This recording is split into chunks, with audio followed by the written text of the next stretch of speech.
Obviously disappointing performance by us today, and a lot of that's all on the coaches. That's on us coaches. I don't think we played very well at all with attention to detail, our sense of urgency, and our execution, and that's all about coaching. So we got to do a much better job, all three phases, and that's all three phases. That's offense, that's defense, and that's special teams. And excuse me, you look at us with penalties, not real pleased with that. Situational football, we're horrific on third down on both sides of the ball. And to go back to the penalties, big special teams penalties, no game-changing special teams plays. In fact, negative special teams plays most of the night. Poor execution on offense. And, I think we got out-physicaled on defense. And that has a lot to do, again, with coaching, with us making sure that we're very physical football team. And so we have to get that fixed from us. Now, Missouri, though, is an excellent football team. Give them credit. They got, I think I've always said, I think he's probably the best quarterback in the SEC. And you saw a team, and I kept saying and preaching to our guys, they've lost some close games this year, and they've done it, and they've made mistakes in those games. What happens when they don't make mistakes? What happens when they don't get the big penalties in the red zone? What happens when they don't turn the ball over and finish there?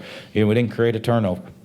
All the little things you need to do to win a football game, or not, that we did do early in the year.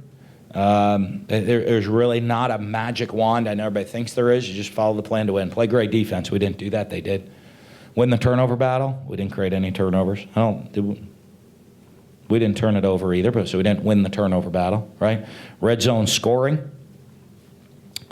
Got to get touchdowns every time you have a red zone. We didn't do that. Left 4 points on the field. Not that would have made a difference.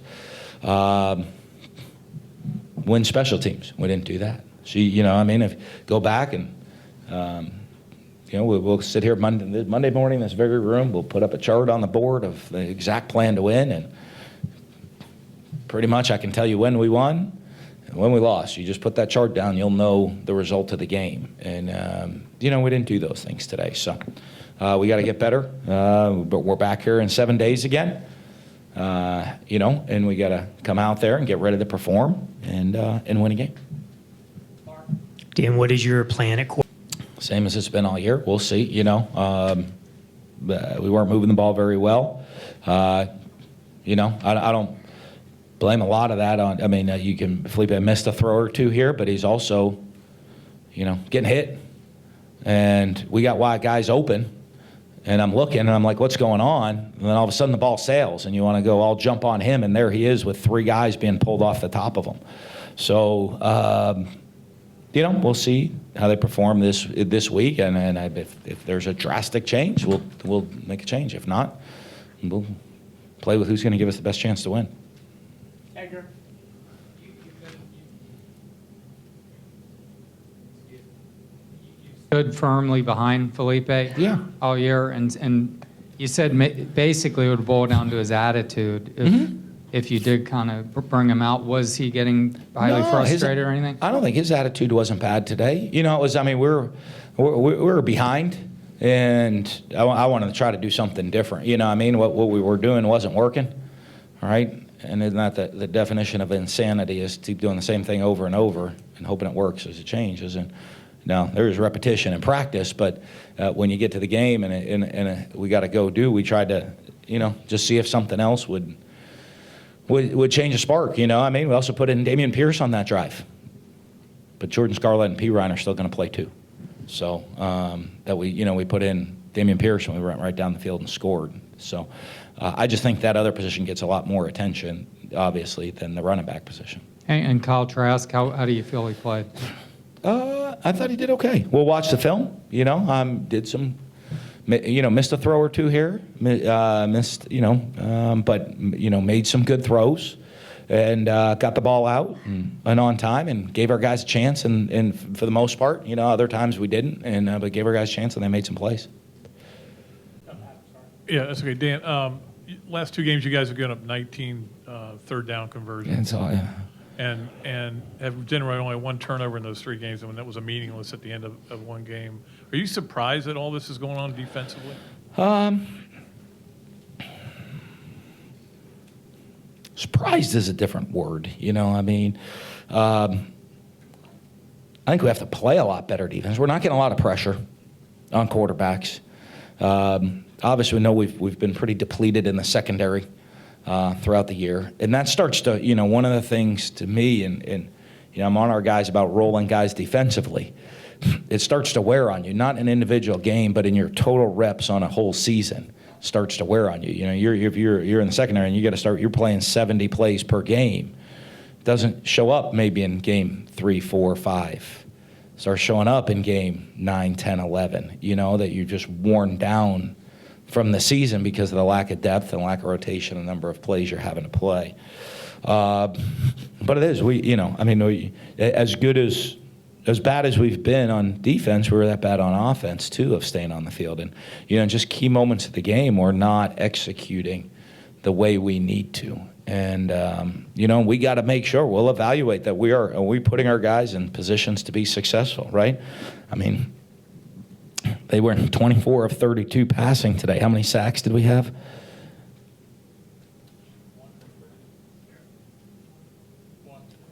Did we have one? So none. We never tackled him. That's not real good,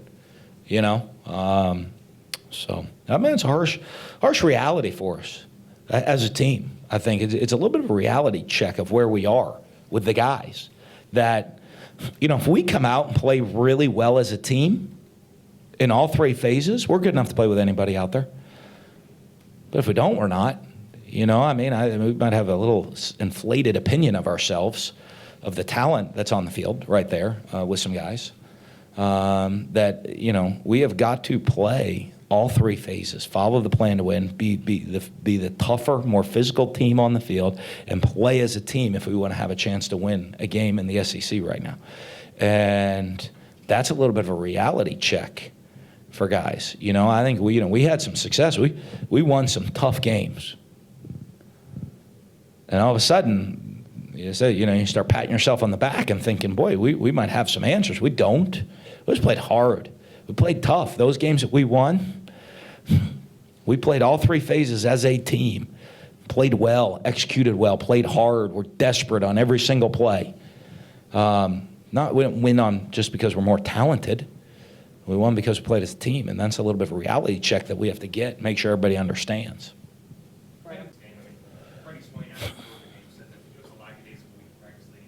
Yeah, I thought it was better, but I still, I talk to our guys about the sense of urgency they have to have in every detail, and here, this is where your toughness is challenged. Coaches, when you get into November, right? I'm tired, I'm beat up, I'm sore, I'm exhausted, the season's gone on, it's been wearing down. Do I have the intensity every single day to make sure every detail, I'm talking, am I my toe behind the line and stretch, right? Is every detail. Are we kind of, hey, let's go, baby, we're good. That don't work. And so, as coaches, that's a lot on us, especially leading the program, the leadership aspect of coaches. We got to do a great job of leadership within the team to make sure that everybody has that sense of urgency. And I don't care if it's going to class, making sure you're here 10 minutes early on the morning meetings, right? Or execution in the 3rd down period of practice, right? To covering a kickoff on Saturday. All the same, either you're going or you're not, right? You can't, nobody, being a champion is not a sometimes thing, it's a way of life. You are or you're not. I don't turn that on and off, right? I am or I'm not. And it's every aspect in your life. Thomas.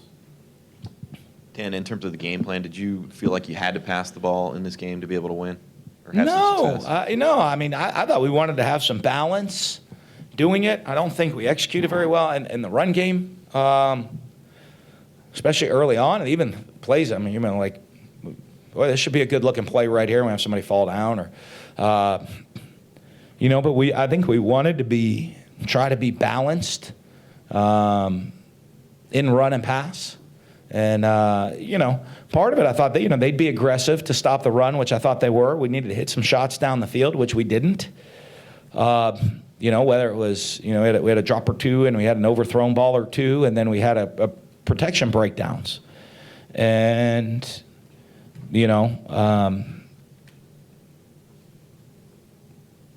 that's not going to help. Did we hit any balls down the field today?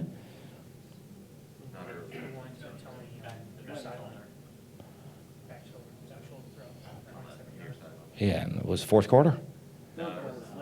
Late third quarter, late second.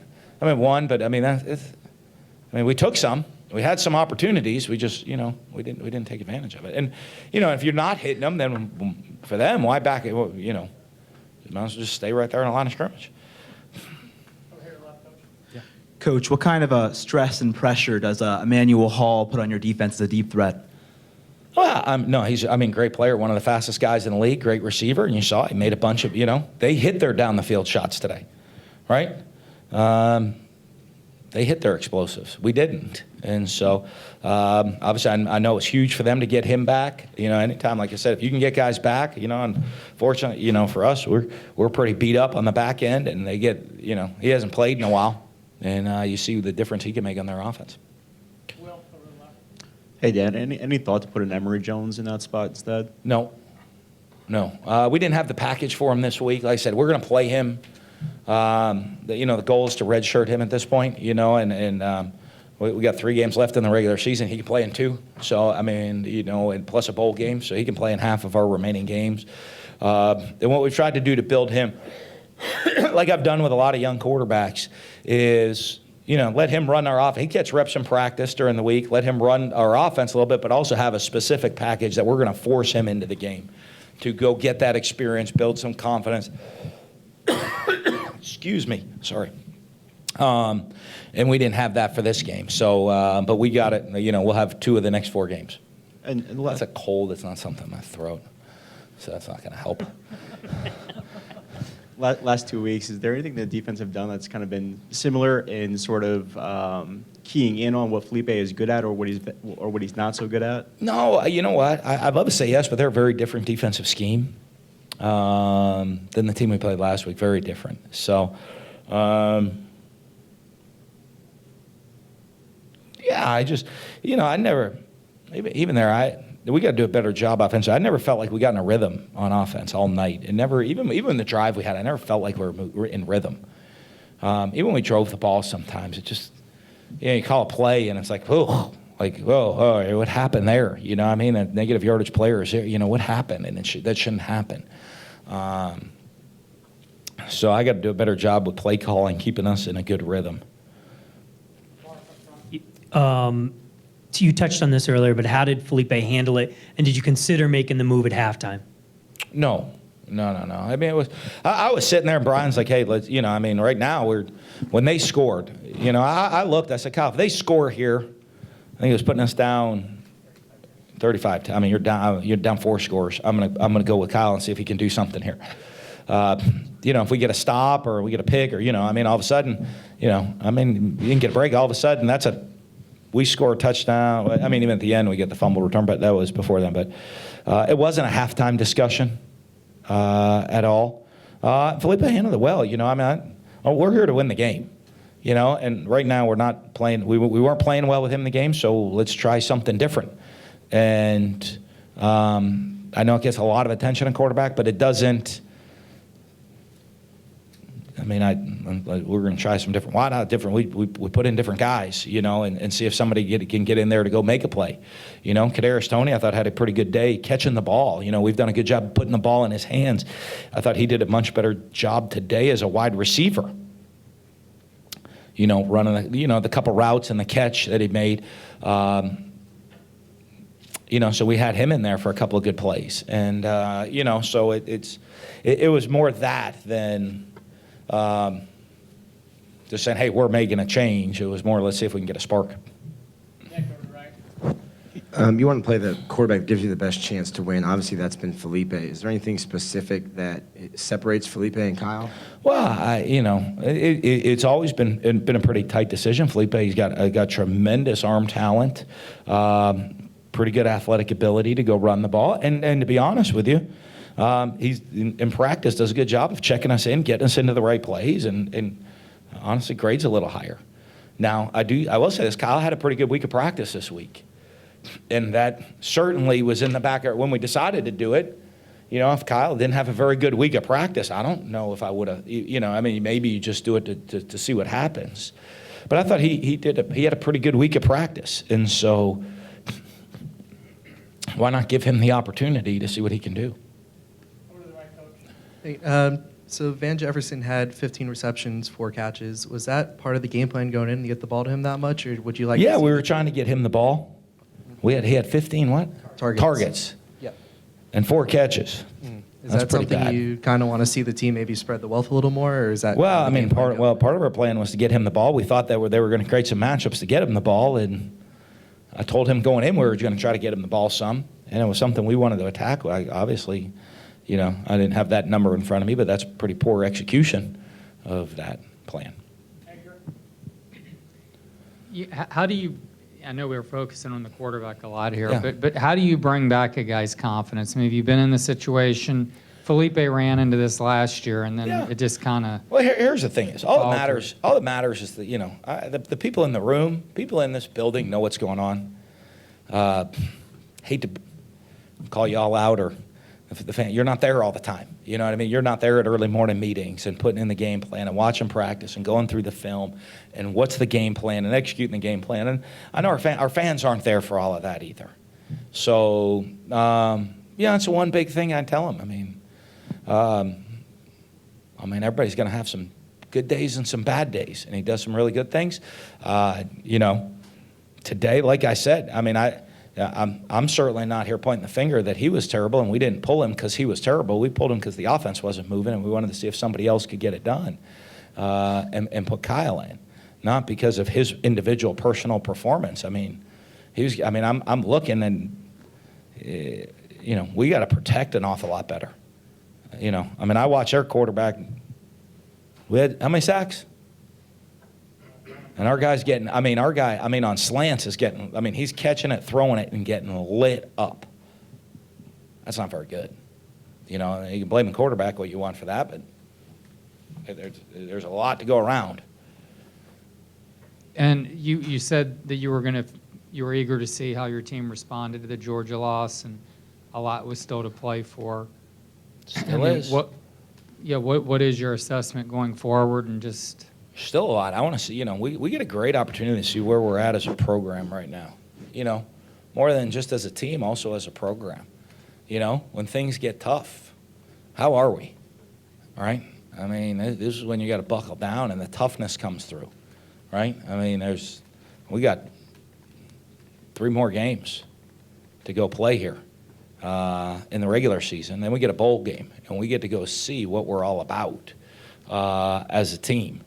And, what this team's made of, and then where the program's at a little bit with all of us moving forward, because there is still an awful lot to play for as the season goes on, right? The most important, everybody in that locker room, hopefully, play for each other, play for the Gators, play for a team.